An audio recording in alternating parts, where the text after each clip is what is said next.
Hello and welcome to Pickleball Therapy, the podcast dedicated to your pickleball improvement. Hope you're having a great week. We are midweek after the U.S. Open. It was a really good week, long week to be sure. We've had a lot of work going on, a lot of things we had to get done for upcoming academy courses as well as the upcoming summit. But overall, fantastic week hanging out with the Better Pickleball team. Jill, my wife, came down. We hung out for a few days. It was just a nice event. I got to play some good tournament play, which I'll share with you more in the Riff today. So just all in all, a good pickleball week as we like to have in pickleball. Today, what we're going to be focusing on is on the baseline. We talked about that last week. I think this baseline concept has a lot of legs, if you will, right? It's one of these things that I think can really radically change how you engage with the game. So if you missed that episode, highly recommend you check that one out. It'll give you the elements to look at in terms of setting your baseline. But this week, I'm going to continue on the baseline idea with two additional thoughts about it, two additional perspectives or concepts that have to do with the baseline.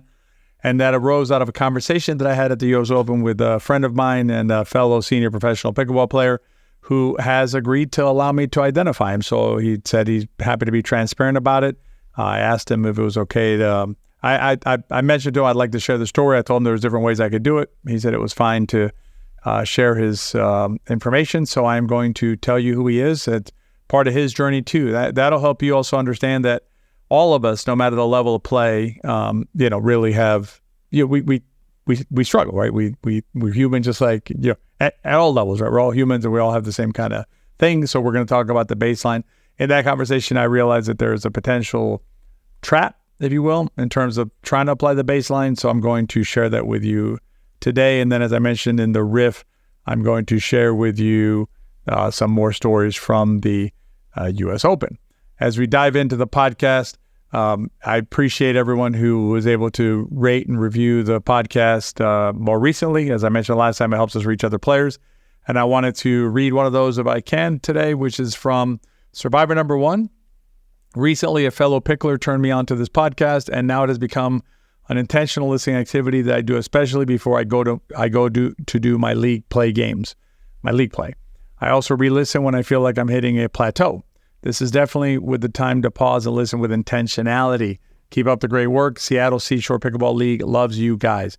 So a couple of things here. Obviously, I'm glad you find it helpful to you, Survivor Number 1, and I appreciate you leaving that review. But if you notice, it starts off with, recently a fellow pickler turned me onto this podcast. So how did Survivor Number 1 get a hold of this podcast?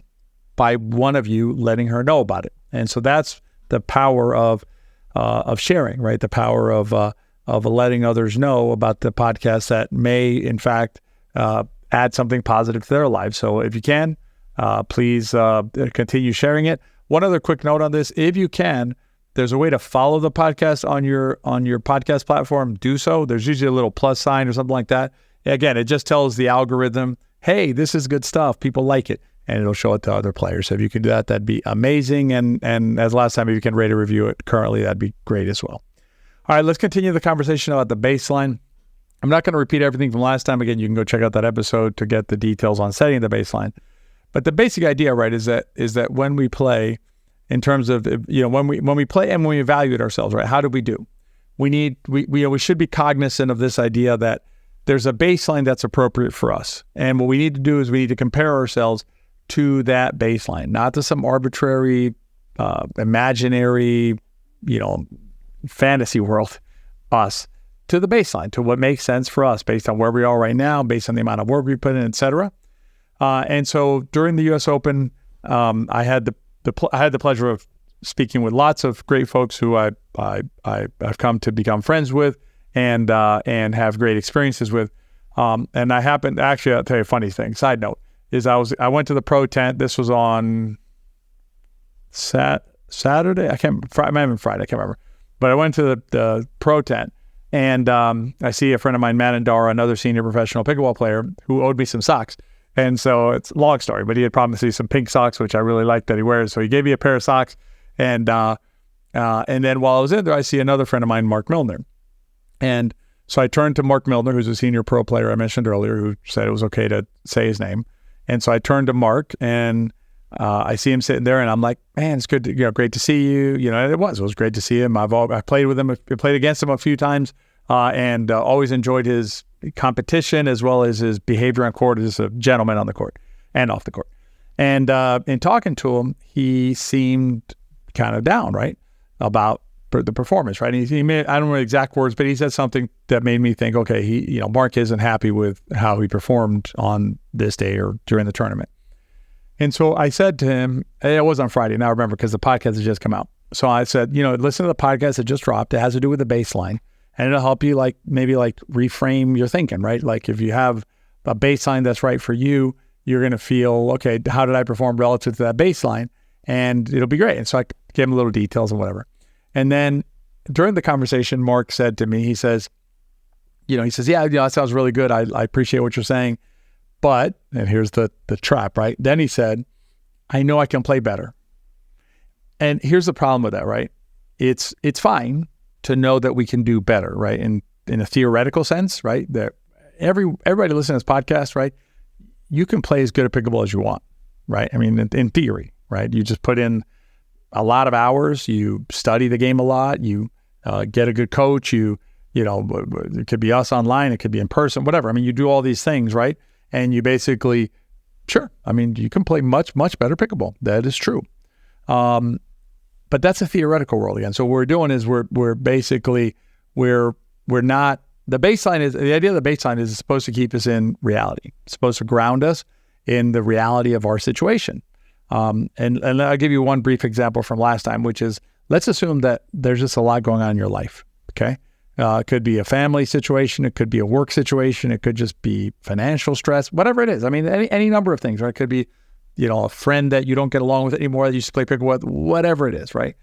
And that thing is causing you stress. It's causing your mind to be preoccupied. Probably not going to play the same as you would if everything was hunky-dory and you felt amazing about everything in life, right? The reason?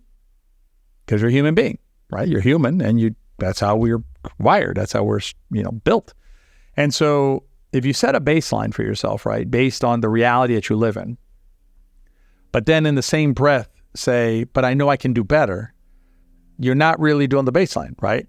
You're falling into the trap of going back to theoretical you, right? This, not magical, because it's not magic, right? It's just not reality, right? It's someone who you could become, maybe, right, with a lot of work and effort and things, and maybe in the future that'll be the baseline for you, right? Because you'll move your baseline, right? Your baseline can move, but you need to be realistic, right? You need to be honest is the word I'm looking for. I'm trying to find a better word, but honest is a good word. Honest with yourself, right? This is where I am right now. And there's nothing wrong with that. I mean, you are, again, wherever you are in terms of how much time you're putting into the game, in terms of practice, where you're at mentally, where you're at physically, maybe you're injured, things like that. So you have to deal with the realities that are presented to you and avoid the temptation to fall into the theoretical again, right? That's the trap. The trap is a theoretical trap that you fall into by saying, I believe, I know I can do better. That's theoretical you. Baseline, real you, okay? And when you set the baseline, as long as you performed relative to that baseline, everything is fine in terms of your performance. Again, that doesn't mean you can't improve in the future, right? Doesn't mean you can't try and move your baseline, okay? With some work, more focus on it and focus on your game, focus on your growth and things like that. Move the baseline. That's fine. But in the moment when you're evaluating your performance, right? This is like a snapshot of your performance. You should use your current baseline and avoid the trap of going theoretical, okay?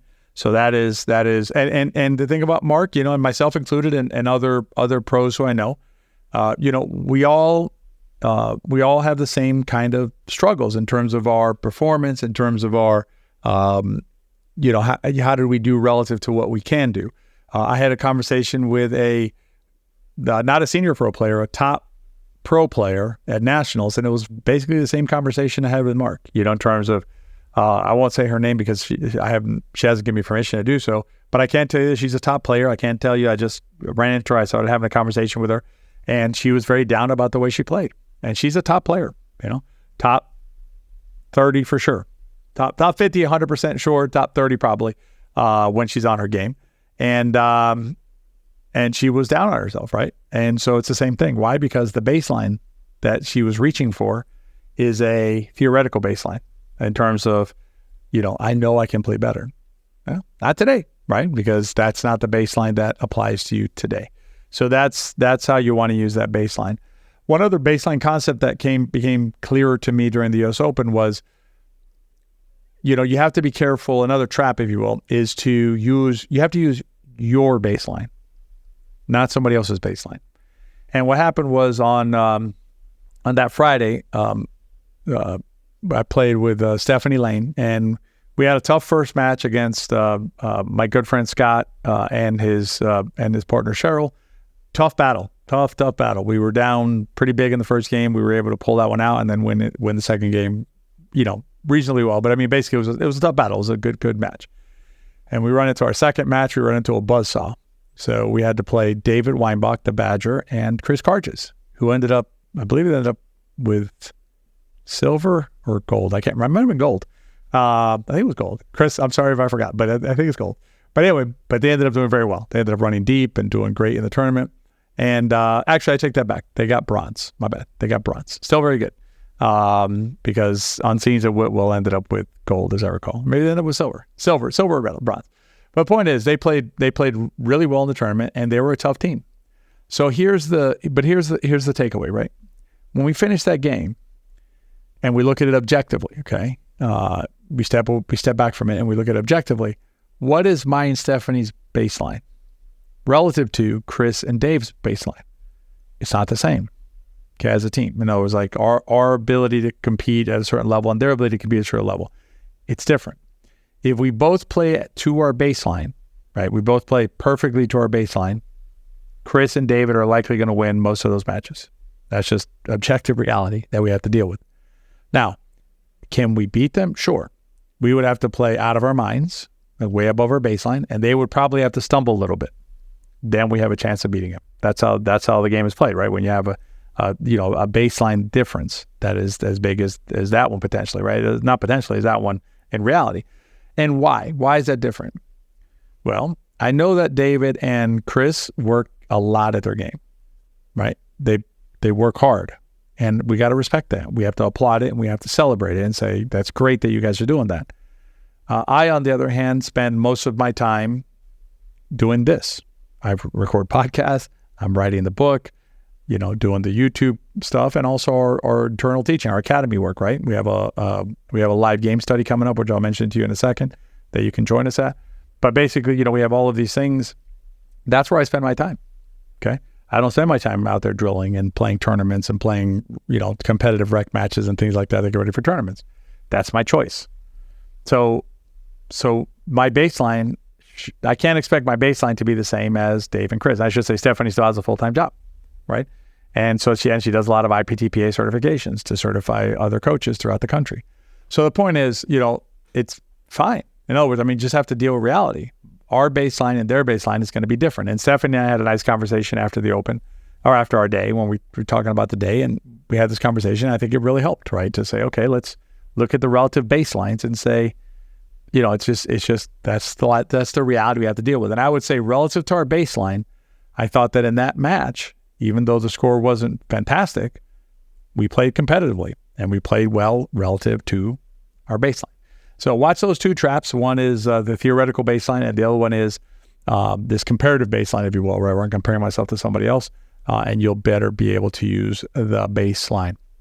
In the Riff, I want to share with you a particular story about the US Open. It has to do with hybrid pickleball, where you play with a wheelchair player, one wheelchair player, one standing player. It was really eye-opening and exciting, and I want to share with you some lessons that I took away from that experience.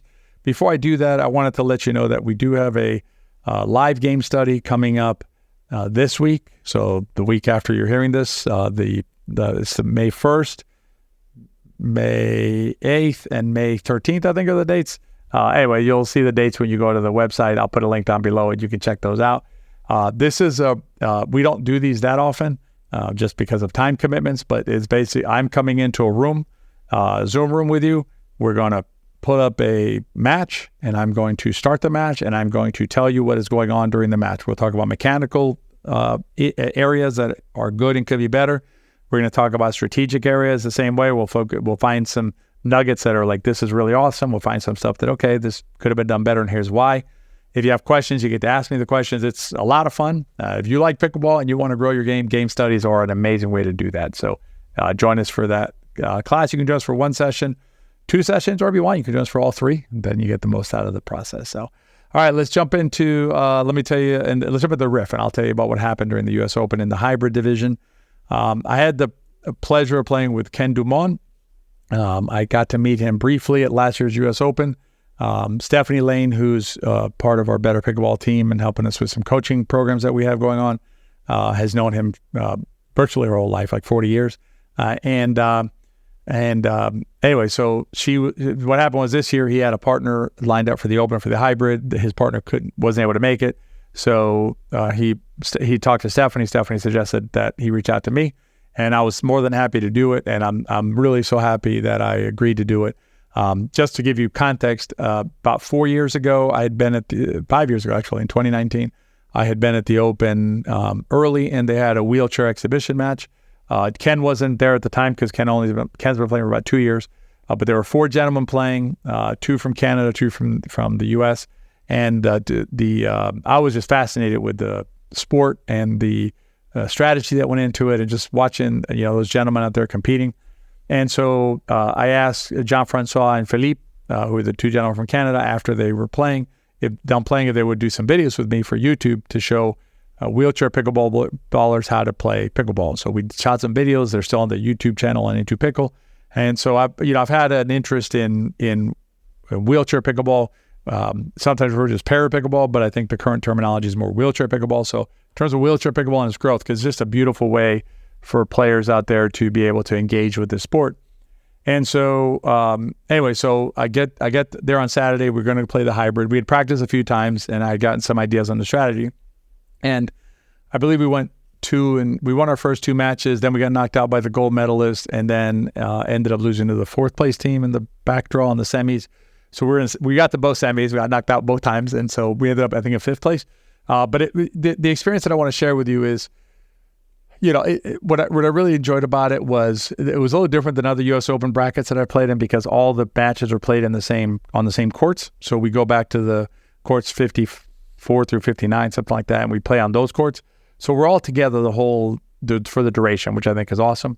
But what I loved about it was every player went out there and gave their all, right? We all went out there. I mean, we had one wheelchair player that I was playing against got hit on the nose with the ball during, off the bounce on a hard serve that popped up into her nose. That was, we were kind of, she was okay, but that was, and then we had another player later on who flipped backward on the chair because getting ball that was far away from him. So everybody's out there leaving everything on the court, literally blood, sweat, and tears on the court. We're all the standing players, the wheelchair players, we're all fighting as hard as we can to compete. But at the same time, we're not losing perspective of the game, right? We're not losing perspective of that we're out there playing pickleball. We're talking with each other. We're high-fiving. We're hugging at the end. There's all this stuff that it's like everything that's great about pickleball.